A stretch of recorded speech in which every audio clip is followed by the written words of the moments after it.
Hi guys, and welcome to another DaVinci Resolve tutorial. In this tutorial I will show you how to import a complex 3D object, and we will texture it with image textures. But before we begin, I make DaVinci Resolve tutorials more focused on 3D aspects in DaVinci Resolve. So if you are new here, consider subscribing, and let's get back to the tutorial. To be able to import a 3D object, of course you need to have a 3D model made in any of the 3D application like Blender or 3D Studio Max or Maya or any other application, because modeling in 3D in DaVinci Resolve is limited. There are not many tools that will allow you to make complex 3D objects, and since I don't have any 3D model that will be compatible with this tutorial, I had to search the internet and I found the perfect model for this tutorial. This model can be found in this link. I will provide you with a link in the description below. It's a 3D model of a futuristic flying machine, or however you want to call it. The good thing about this model is that it is free and it is available in many formats like in Blender, FBX, Wavefront, and it has, most importantly, it has a low number of polygons. It's a low poly model, which will be very useful in DaVinci Resolve, and the low poly model has a low number of polygons and it will not overwhelm your machine, can be loaded quickly. It also has the high quality textures. In my example I will use 2K textures, so this would be a perfect model for this tutorial. In this page all you have to do is create a new account, and then you can download many of the free models available in here. To download it, you will go in this button and you can either download the FBX or the OBJ model. And also, of course, you will need to download the image textures, the PNG files, which are of 2K resolution. So it's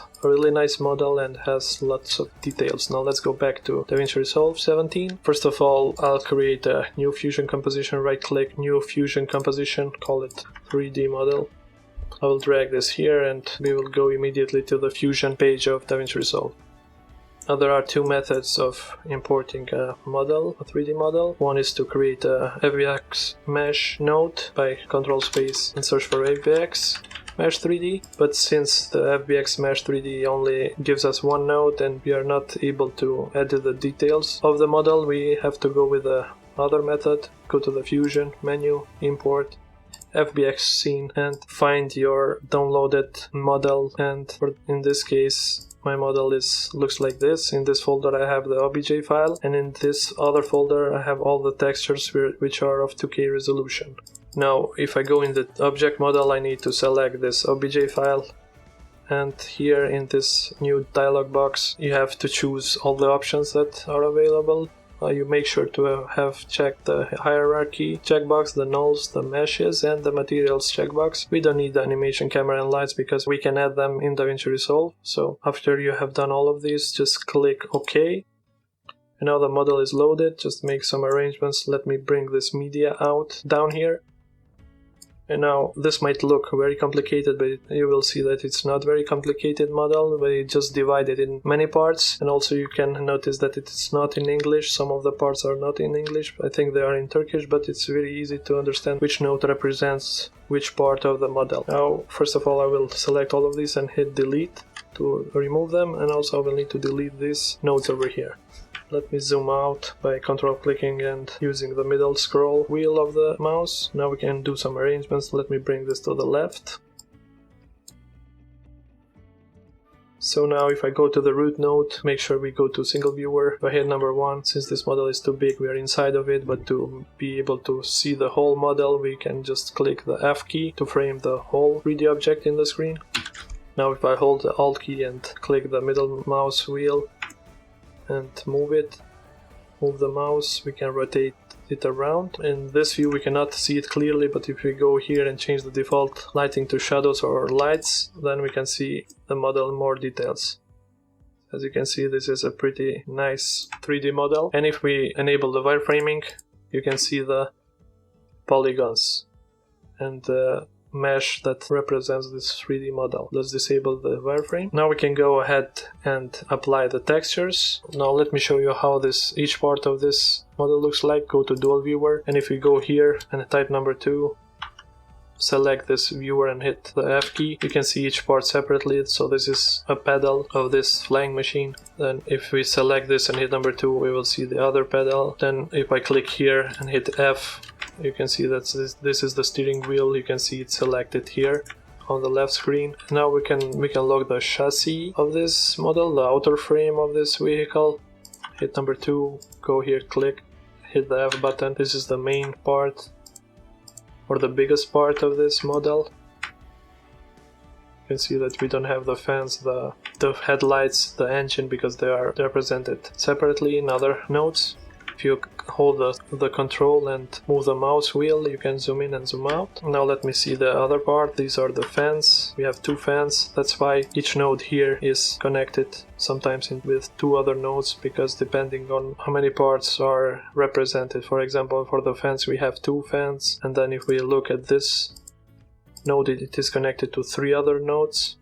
And if you check each of them, you can see that this represents the outer shell of the fans and of the main engine. This is how this model is designed. And these nodes here, they all represent a shader, which you can use to texture this model. Let me show you the textures. If I go to the folder, I'm inside the textures folder. As you can see, we have 64 items. Each part of this 3D model has its own textures, which are PNG files, high resolution PNG files, but we won't be using all of the texture maps because they cannot be represented all in DaVinci Resolve. That's why DaVinci Resolve is a little bit limited in comparison with other 3D applications, but we can use most of them to get a pretty nice textured 3D model. Now if I go back to DaVinci Resolve, I will create a bin, right click at the bin and name it textures.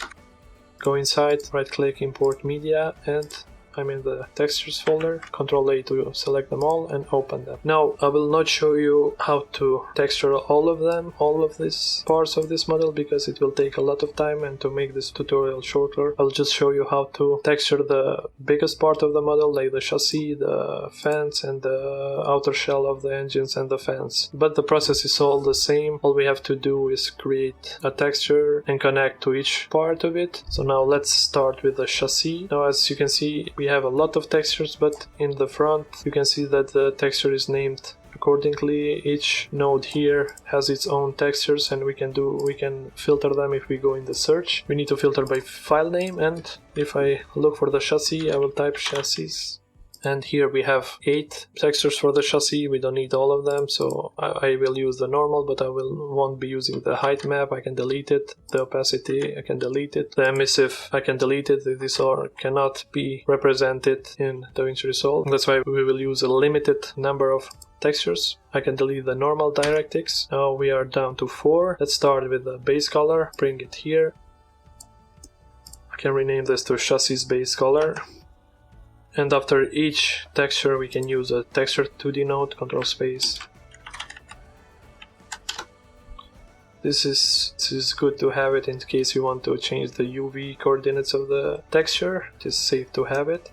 And now, as I said before, this is a shader which has 5 inputs. If I right click here and release it on this node, you can see the inputs: the diffuse, the specular intensity, the specular exponent, and the bump map. But here, if you look, we have a roughness map and we cannot represent it here. That's why we need to use another shader. There are 4 shaders in DaVinci Resolve. If you right click here, go to Add Tool, 3D Materials, the blend, the Cocteau and Sofang and the Ward are all the shaders we can use. They differ slightly based on the inputs and the properties they have, but in this case we will use the Cocteau because it has more inputs and it has the, if I right click here and release it here, you can see that it has the roughness material map, which we can use it here. That's why we are using this shader. So in this case we need to go down to the chassis, and we can delete here because, as you can see from the properties here, it is a blend node, but we won't use a blend node. We will go with the Cocteau, so you can delete this, and this one needs to be connected to this node here, to the chassis node. Let's rename this to chassis. And if I bring this closer, I'll look what happens when I connect the textures to this node. But first of all, let me select this and hit number 2. And here's the full chassis of the model. Right click here, connect it to the diffuse color material. And now the chassis has been textured. Since this model is also UV wrapped, it is all connected correctly to the outer chassis. Next, what we would like to add is the metallic map. What is the metallic map? The metallic map shows us how metallic a material will be we will connect this to specular intensity node or input of this node. Let me rename this to metallic. I can copy and paste this, Ctrl C, Ctrl V to paste the texture 3D, connect it here, and then right click, go to this node, connect it to the specular intensity material. Now let me click here and go to the left. As you can see, this is a 32-bit 2K texture, which is very important. And as you can see, it has black and white parts. The white parts are the metallic parts of the texture, and the black parts are non-metallic or non-shiny parts. Most importantly, when we connect to a specular input, we need to have the alpha channel, and this texture has an alpha channel. We can view it if we click here, go to the alpha channel. The black part is the alpha channel, and the white represents the opaque part of the texture. If we go to the color again, we can use this texture directly. If we don't have the alpha channel, we need to create one by using the channel booleans, but we don't need to do that here. And what I will do for this case, only for the chassis, I would like to make this a bit more complicated, the texture of the base color. So to do that, I will delete this input, click on this node, Ctrl space, and add a channel booleans node. Now in the channel booleans, the base color will be the background of this channel booleans, and we can click here and connect it to the channel booleans to get the foreground. We will combine the base color and the metallic textures in one. What we have to do here is go to the operation, and I will use the divide operation to get this texture. And also in the alpha channel, I will go with do nothing. So we won't be doing anything in the alpha channel, but we want to divide the background red, green, and blue channels with the red, green, and blue channels of the metallic foreground. And now if I connect it to the texture, as you can see, we have a more complicated and a better looking outer material. Now we have two textures connected. We need to go quickly with the roughness and the normal map. Let me bring the roughness here, rename it to, and we need to copy and paste the texture 3D node, connect it here. What does roughness? Let me look it here. Well, the roughness is how smooth or rough material will be. Now we can connect this to the roughness input. Right click here, connect it to the roughness material. And if I select the chassis or the cook torrents, and if I expand the specular, we have a roughness slider here. So if we go out towards the 0, it means that the material will be very smooth. As if you look here, you will see that how it reacts to light. And if we go towards the 1, it means that the material is very rough. It's not smooth at all. But I will go with a value of 0.25. So if I rotate this, you can see how the light reacts when it hits the material or the object. If you want to make it smoother, just lower this value of the roughness. So basically that is what the roughness does. And the final map we need to connect is the normal map. Normal map is we needs to be connected to a bump map. Let me rename this to, for this one we need we don't need a texture 2D, but we need to create a bump map node. Ctrl space, bump map. If I click on this node and hit number 1, you can see how this looks like. As you can see, it is a 3-color texture. We have blue, green, and red, and based on those values, it will make the texture look like it is displaced. It's not actually, the geometry is not displaced, but it will just make it look like it is displayed. That is the function of the normal map. And in the bump map, since we have a 3-color normal map, we need to change the source image to bump map. Now if I hit number 1, this is how it looks like. Now watch this part here. When I connect it, right click here and connect it to the bump map, you can see that now the bump map has been applied. As you can see here, in this part it looks like the geometry has been displaced, and it reacts differently to give us a depth perception of this part of the model. So that is the purpose of the normal map. Now we can bring this all together, select them all, and hold the Control key to select more nodes. We can bring this here. We can go Control space and add an underlay node. Make sure you expand it to include all of the nodes that you want to group together. Select outside of the node, and now all the nodes of the chassis are grouped in one underlay. You can rename the underlay by selecting it and hitting F2. We don't want to rename all of the other nodes, we just want to rename the underlay node, so we will hit cancel in each of these parts. Actually, since we have the chassis used, we will use another name, so we'll type chassis underlay, and you can move this over here. Now the same thing will be applied for the fans. We can go here. As you can see, the fans is connected to 2 other nodes. We need to remember it when we replace this node with a cook torrent. So now again the same process. We go here and we search for the fan. Now we have these nodes. We won't be using the normal DirectX node, and the height texture is not going to be used, so I can delete it. We go with the base color, the metallic, the roughness map, and the normal. We can go ahead and rename them. Now we need to add 3 texture 2D nodes, so we can copy it here. Ctrl+C, Ctrl+V. And now we won't be doing the same thing as we did in the chassis. We won't be combining the base color. We're just gonna use how it is. And this is how the base color for the fans look. And then we can go here to this node and view them on the right screen. And now if I connect the texture 2D by right-clicking here, going here and releasing to diffuse color material, you can see that the fans are textured, but we won't be using this node. As we saw earlier, we need to add a cook torrents node. So Control space, search for cook torrents. We can delete this node, we can rename this to fan. Now these 2 nodes are not connected to anything, so we will connect it here and here. And now we can go ahead and right-click here, connect it to the diffuse color material. We will connect the metallic part to the specular intensity. If I connect this, if I click here, go to the specularity, we can change the intensity based on how shiny or how much the intensity of the specularity will be. If we go 0, it won't be shiny, but if we go with 1, it will be very shiny material. I will leave it to 1. Now we go with the roughness, right click, now release it to the roughness material. Again, if I play with the roughness, you can see the changes. If you want to make this material very, very smooth, you can leave it to this value. I will go with this value, so it will be a pretty shiny material. And for the normal map, we can copy this node here, the bump map, Ctrl+C, Ctrl+V to paste it here. Make sure you have selected the bump map in the source image type, and right click here, connect it to the bump map. So the bump map is this one. Doesn't have a lot of details, but we can use it anyway. And now if we look to the other fan, both of the fans are textured using one shader, this shader here. Now if we look the final model, you can see that we have applied textures to the fans and to the chassis. Same procedure here, we can add an underlay node, Control space, underlay.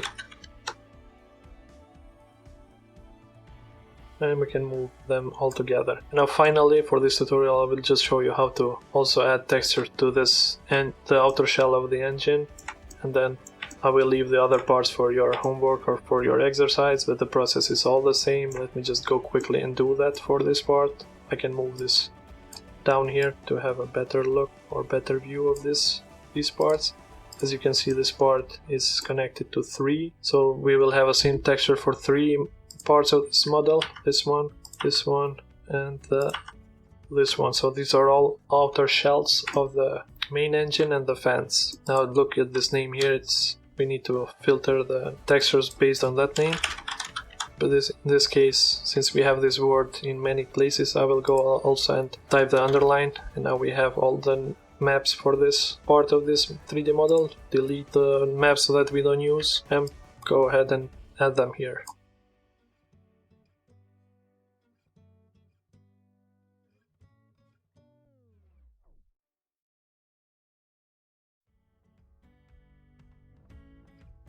And now since I have connected this, let me see the full model. As you can see, outer shells of the fan and the main engine has been applied. So the process will be the same for all of the other parts of this model. So I will fast forward this tutorial to make it shorter, add all of the textures.